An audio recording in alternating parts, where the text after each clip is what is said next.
নমস্কার। যুক্তি তর্ক সঙ্গে অর্কয়ে আপনাদের স্বাগত। আপনাদের সঙ্গে আমি অর্কপ্রভ সরকার।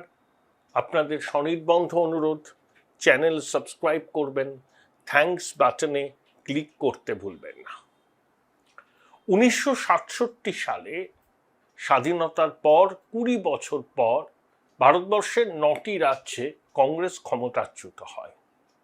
তার মধ্যে পশ্চিমবঙ্গ ছিল, তামিলনাড়ু ছিল, উত্তরপ্রদেশ ছিল, বিহার ছিল, এরকম 9টি রাজ্য। এবং লোকসভায় কংগ্রেসের আসন সংখ্যা নেমে দাঁড়িয়েছিল 284। এই 9টি রাজ্যে অকংগ্রেসি দলগুলো সরকার করেছিল। কোথায় ভারতীয় ক্রান্তি দল, প্রজা সোশ্যালিস্ট পার্টি, সাবেক জনসংঘ, বিজেপির পূর্বসূরি। তাদের নির্বাচিত বিধায়করা একজোট হয়েছিলেন, নাম হয়েছিল এসভিডি বা সংযুক্ত বিধায়ক দল। এই সংযুক্ত বিধায়ক দল বিভিন্ন রাজ্যে, বিশেষত উত্তরপ্রদেশ, বিহার সহ পাঞ্জাবেও সরকার গঠনের ক্ষেত্রে নির্ণায়ক ভূমিকা নিয়েছিল। তারা মন্ত্রী হয়েছিলেন। তো ভারতবর্ষের রাজনৈতিক ইতিহাস যারা চর্চা করেন, এই পর্বটা তাদের কাছে খুবই আকর্ষণীয়। সংযুক্ত বিধায়ক দল। কেন আমি ইতিহাসের পাতাটা উল্টালাম? পশ্চিমবঙ্গে যে নাটক মঞ্চস্থ হলো বিধানসভায় বিরোধী শিবিরে, সেটা দেখে আমার মনে হচ্ছে যে 67 সালের ঘটনার কথা একটু বলে নেওয়া ভালো ভূমিকা হিসাবে। দেখুন, ধ্রাষ্টামিরও একটা শেষ আছে। ঋতব্রত বন্দ্যোপাধ্যায় এই যুবাকে আমি 20 বছর চিনি। দেখা হলেই হাসি মুখে কথা হয়, সিগারেট বিনিময় হয়। ব্যক্তিগতভাবে তার সম্পর্কে আমার কোনো রাগও নেই, আলগা পীড়িত নেই। কিন্তু পরিষ্কার করে যে কথাটা বলা দরকার, ধান্দাবাজি কাকে বলে রাজনৈতিকভাবে, সেটা কেউ যদি শিখতে চায়, সেটা ঋতব্রতর কাছে শিখতে পারে। পশ্চিমবঙ্গ বিধানসভার মাননীয় স্পিকার রথীন্দ্র বসু বিধানসভার বিরোধী দল হিসাবে ঋতব্রতর নেতৃত্বে তৃণমূলের পরিষদীয় দলে যে অভ্যুত্থানটা হয়েছে, সেই অভ্যুত্থানের পর যে বিধায়ক ঋতব্রতর সঙ্গে এসছেন, সই করেছেন, তাদেরকেই বিরোধী দলের স্বীকৃতি দিয়েছেন এবং বিরোধী দলের জন্য বিধানসভায় যে ঘর বরাদ্দ থাকে, সেই ঘরের চাবি তাদের হাতে তুলে দেওয়া হয়েছে। মাননীয় অধ্যক্ষ তো সংখ্যা দেখেছেন, 58 জন বিধায়কের সমর্থন সূচক চিঠি অধ্যক্ষের কাছে দেয়া হয়েছে। বিরোধী দলের মর্যাদা পেতে গেলে 30 জন বিধায়কের সমর্থনই যথেষ্ট। সেখানে এখনো পর্যন্ত ঋতব্রতরা 58 জন বিধায়কের সমর্থন নিশ্চিত করেছেন। তাদের স্বাক্ষরের মাধ্যমে আরো কয়েকজন বিধায়ক আসবেন। আমি ধ্রাষ্টামিটা কোথায় বলছি? এখনো বলছেন আমাদের নেত্রী মমতা ব্যানার্জি। মমতা ব্যানার্জি বহিষ্কার করেছেন ঋতব্রত এবং সন্দীপনকে, তাও এরা বলছেন আমাদের নেত্রী মমতা ব্যানার্জি। খোকাবাবুকে ক্রাউন প্রিন্স, আইপ্যাককে কাঠগড়ায় তুলে যে নব্য বিপ্লবী এখন সাধু সাজবার চেষ্টা করছেন। আচ্ছা, 4 মের পরে ফলাফল যদি অন্যরকম হতো, এই নব্য বিপ্লবীকে তখন দেখতেন ক্যামাক স্ট্রিটে হত্যে দিয়ে পড়ে আছে শ্রম মন্ত্রকটা বাগাবার জন্য। গিরগিটির মতো রং বদলায়। তখন বিবেক দংশন হয়নি, তখন দুর্নীতি নাচ পাননি। সারা পশ্চিমবঙ্গের মানুষ জানে তৃণমূল মানেই চোর। তৃণমূলের আর এক নাম হচ্ছে তোলামূল। এইসব বিপ্লবীরা তখনও পর্যন্ত নাকি আভাসই পাননি যে তৃণমূল মানেই চোর। আজকে সব শীত ঘুম থেকে উঠে ধোপদুরস্ত পাজামা পাঞ্জাবি পরে বিপ্লবী সাজছেন। বেঈমান অনেক রকম হয়, এরকম বেঈমান খুব কম দেখা যায়। তাহলে দ্রাষ্টামোটা করছেন কেন? মমতা ব্যানার্জি আপনাদের এক্সপেল করেছে, আপনাকে এবং সন্দীপন বাবুকে। এখনো বলছেন মমতা ব্যানার্জি আমাদের দলের নেত্রী, তার আদর্শে অনুপ্রাণিত হয়ে আমরা চলবো। মমতা ব্যানার্জির আদর্শটা কি? এলোমেলো করে দেওয়া, লুটে পুটে খাই, আর ভ্রাতুষ্পুত্রের বিপুল সম্পত্তি যাতে হয় সেটা নিশ্চিত করা, এটাই তো তার একমাত্র নীতি। এভাবেই তো তিনি চলেছেন বিশেষত বিগত 10 বছরে।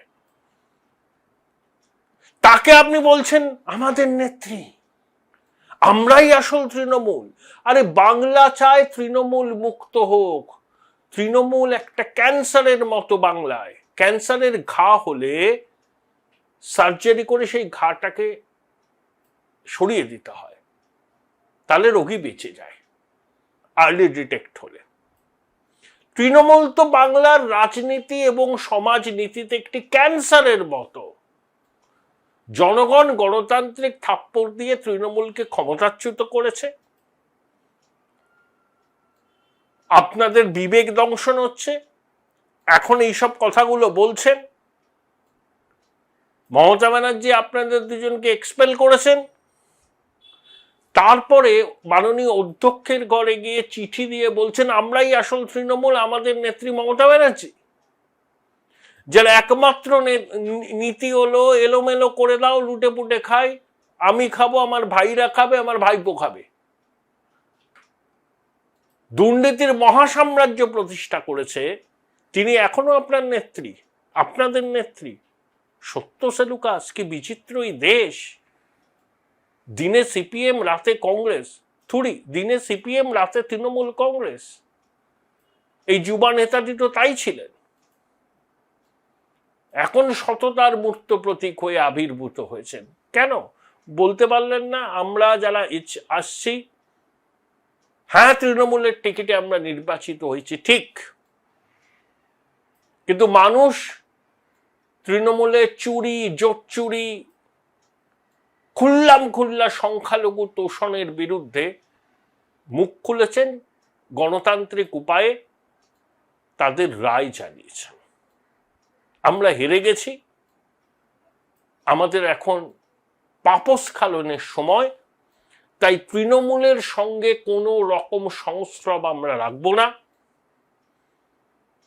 তৃণমূলের সঙ্গে সব ধরনের যোগাযোগ আমরা বিচ্ছিন্ন করেছি। এই 58 জন বিধায়ক যদি বলতেন তৃণমূল করার জন্য মানুষের কাছে আমরা ক্ষমা চাইছি, যে মানুষরা আমাদের জিতিয়েছেন তাদের জন্য কাজ করব, নতুন সরকারের সঙ্গে সহযোগিতা করে আপনাদের এলাকার জন্য উন্নয়নের কাজ করব, সরকারের কাছে দাবি জানাবো, প্রশাসনিক বৈঠকে যাব। কিন্তু তৃণমূল করে আমরা পাপ করেছি, অনুতপ্ত, আমরা ক্ষমা চাইছি। এখন আমরা মাস স্কেলে পদত্যাগ করলে নির্বাচন হতে হবে, সেটা সম্ভব নয়। তৃণমূলের সঙ্গে সংস্রব ত্যাগ করে আমরা সংযুক্ত বিধায়ক দল হিসাবে আত্মপ্রকাশ করছি। পারতেন না করতে? ধাস্টামির একটা সীমা আছে।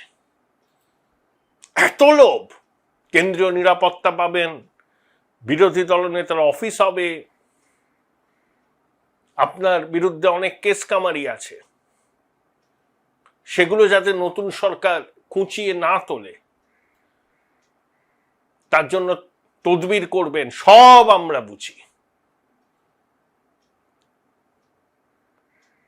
হিম্মত নেই না তৃণমূল কংগ্রেস নামটা থেকে নিজেদের একদম সম্পূর্ণ মুক্ত করতে? বলতেই পারতেন আমরা 58 জন আছি, আমাদের একটা নতুন মঞ্চ বা আউটফিট, মাননীয় অধ্যক্ষ মশাই আমাদের এই বিধায়ক দলকে আপনি সংযুক্ত বিধায়ক দল হিসাবে স্বীকৃতি দিন।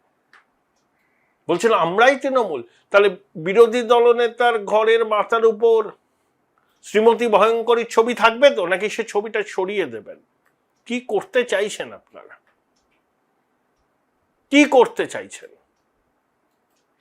তৃণমূল তো বাংলার রাজনীতি এবং সমাজে একটা ক্যান্সারের মতো। বাংলার মানুষ গণতান্ত্রিক থাপ্পড় মেরেছে এবং তৃণমূলের নাম ও নিশান থাকবে না। সেই নাম ও নিশান যদি মুছে দিতে চান, অসুবিধা নেই। আবার বলছেন এখন আমাদের নেত্রী মমতা ব্যানার্জি, আর মমতা ব্যানার্জি আপনাদের এক্সপেল করে দিয়েছেন। অনেক সংখ্যালঘু বিধায়ক গেছেন, এদের আবার ধরি মাছ না ছুঁই পারি, জানেন তো। মুসলমান ভোটে জিতে এসছেন অনেকে।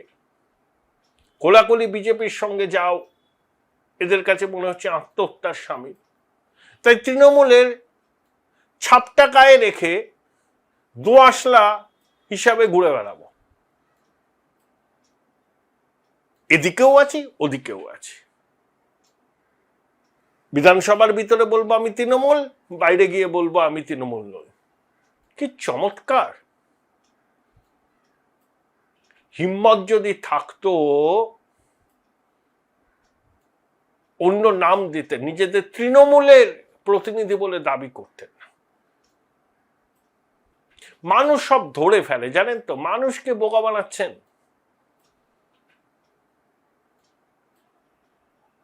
দুবার রাজ্যসভায় গেছিলেন এই যুবা। বুদ্ধবাবুকে মোটা মোটা ইংরেজি বই উপহার দিয়ে বুদ্ধবাবু কনভিন্স হয়েছিলেন যে এ তো বিরাট বড় পণ্ডিত, মোটা মোটা ইংরেজি বই পড়ে। আর বঙ্গজ কমিউনিস্ট নেতাদের একটা দুর্বলতা ছিল, তাহলে অত ইংরেজিতে সড়গড় ছিলেন না তো। কেউ ইংরেজি জানলে মাথায় তুলে রাখতেন। আমি অনেককে এটা দেখেছি, যেমন জ্যোতিবাবু, সোমনাথবাবু, এরা ফ্লুয়েন্টলি ইংলিশ বলতেন। কিন্তু বুদ্ধবাবু বলুন, গৌতম দেব বলুন, এরা স্বচ্ছন্দে ইংরেজিটা বলতে পারতেন না। এটা দোষের কিছু নেই, এদের একটা দুর্বলতা ছিল। কেউ যদি ইংরেজি ভালো জানতো, এরা মনে করতেন যে বিরাট নেতা। দলের অনেকের আপত্তি সত্ত্বেও বুদ্ধবাবুর সুপারিশে এই যুবা রাজ্যসভায় যায়, সীতারাম ইয়েচুরির ঘনিষ্ঠ হয়। তবে তো নানা কাণ্ড আপনারা জানেন। ব্যক্তিগত পরিসরও অনেক প্রশ্ন। দিদিমণির পায়ে ডাইভ দিয়েছিল। দিদিমণি এসব সিপিএম থেকে কেউ আসলে, আবার তার খুব বিরোধী হলে, দিদিমণি তাকে আবার একটা জায়গা দেন। রাজ্যসভায় পাঠিয়েছিলেন, এবার প্রার্থীও করলেন, মন্ত্রীও করতেন জিতলে। এই যে কি জিনিস তৃণমূলের কেউ বোঝেনি। নব্য বিপ্লবী সব। ফিরহাদ হাকিমরা গেছেন প্রশাসনিক বৈঠকে। ফিরহাদ হাকিমও মেয়র পদ থেকে সরে দাঁড়াবেন এবং দিদিমণির সঙ্গে তার দূরত্ব ইতিমধ্যেই বেড়েছে, আরো বাড়বে। কিন্তু আমার প্রশ্ন ওটা নয়। আরো দিদিমণির সঙ্গে দূরত্ব বাড়তে পারে, নৈকট্য হতে পারে, একদম অন্য জিনিস। এটা ওদের দলের ব্যাপার। মমতা ব্যানার্জি যাকে এক্সপেল করলো দল থেকে, সে বলছে আমি মমতা ব্যানার্জির সৈনিক বলে বিরোধী দলনেতা হয়ে ঘরে মাথার উপর মমতার ছবি লাগিয়ে রাখবেন। Join Runux Institute of Hotel Management, New Town, offering guaranteed global placement in hotel, hospitality, aviation, hospital and culinary management. এই ধ্রাষ্টামিত্রাটা শেষ হওয়া দরকার। বিজেপির সুবিধা হবে অবশ্যই। তবে এটুকু বলে রাখছি, এই যে ঋতব্রত যে এতজনকে নিয়ে এসছেন, দেখবেন 1 মাসও যাবে না এদের মধ্যে থেকে অনেকে বেরিয়ে আসবে। এরা আবার আলাদা মঞ্চ করবে। দেখুন না, এ তো পয়লা ঝাঁকি হ্যায়, কাশী মথুরা বাকি হ্যায়। থাকবে না। আনুষ্ঠানিকভাবে মাননীয় অধ্যক্ষ যাদেরকে বিরোধী দলের মর্যাদা দিয়েছেন, তাদের মধ্যেও স্প্লিট হবে একেবারে অবশ্যম্ভাবী। কারা কারা এই স্প্লিটের কুশীলব আমি জানলে পরেও বলবো না, কিন্তু হবেই। দুভাগে ভাগ হবে ঋতব্রতর নেতৃত্বাধীন পরিষদীয় দল। তখন বিরোধী দলনেতার চেয়ারটা ওনার থাকবে না। পশ্চিমবঙ্গে কোনো বিরোধী দলই থাকবে না, দেখবেন তখন।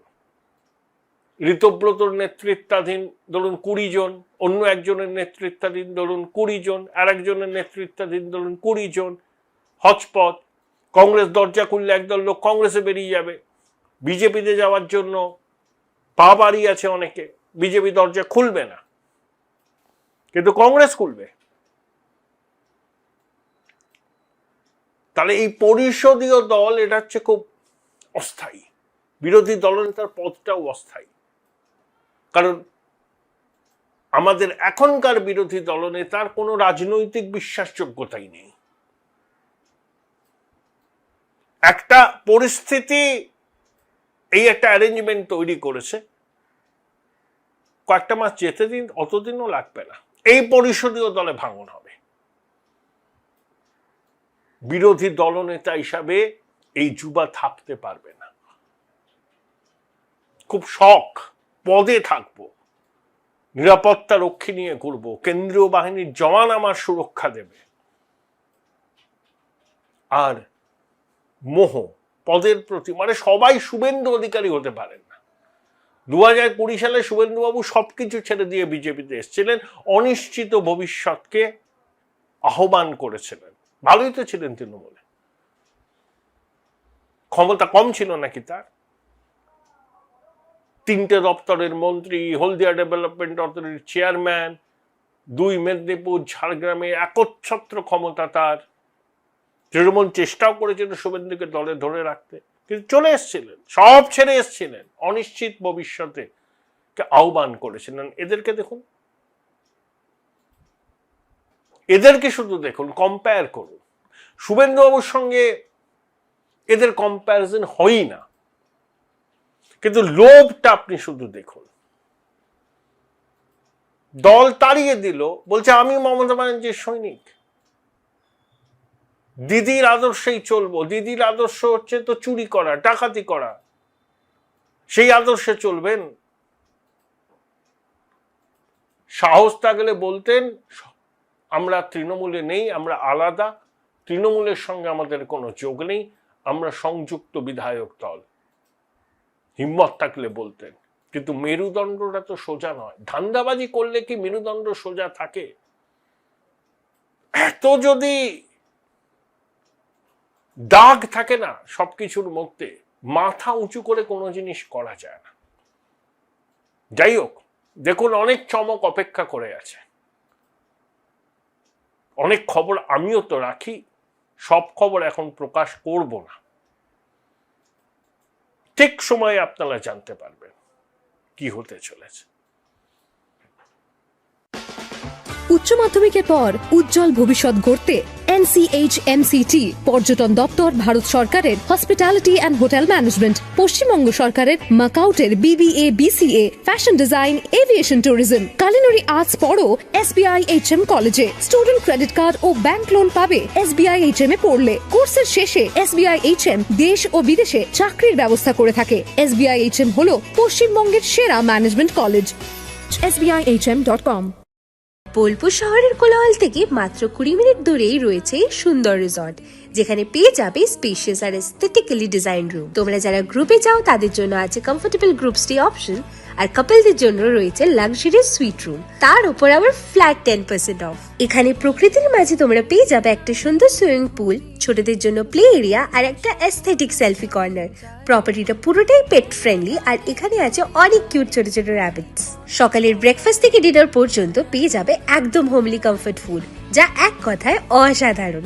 বেঙ্গলি কুইজাইনের সাথে সাথে পেয়ে যাবে চাইনিজ আর নর্থ ইন্ডিয়ান অপশন। বিকেলে বনফায়ারের আলো, বন্ধুদের সাথে আড্ডা আর খোলা আকাশের নিচে গ্রাম বাংলার হাওয়া, পুরোটাই এক অপরূপ অনুভব। তাহলে বলো তোমরা কবে প্ল্যান করছো এই পিসফুল এসকেপটা? And don't forget to follow Miss Cupcake for more such travel updates. Hi, আমি একটা বই পোকা। ছোটবেলা থেকেই মা বলতো পরীক্ষার আগে বইগুলো গুলে খেতে হবে। তো ব্যাপারটা আমি একটু বেশি সিরিয়াসলি নিয়ে ফেলেছিলাম। খুঁটিয়ে পড়তে গিয়ে বই খুঁটে খেয়ে ফেললাম।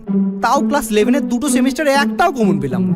কিন্তু 12-এর সেমিস্টারগুলোতে ছক্কা মেরেছি, কারণ আমি ডিসকভার করেছিলাম মৌলিক লাইব্রেরি প্রকাশিত সম্রাট সিরিজের সমস্ত এক্সক্লুসিভ সাজেশন বুক উইথ প্রচুর কমন পাওয়ার গ্যারান্টি, প্লাস টেস্টি ছিল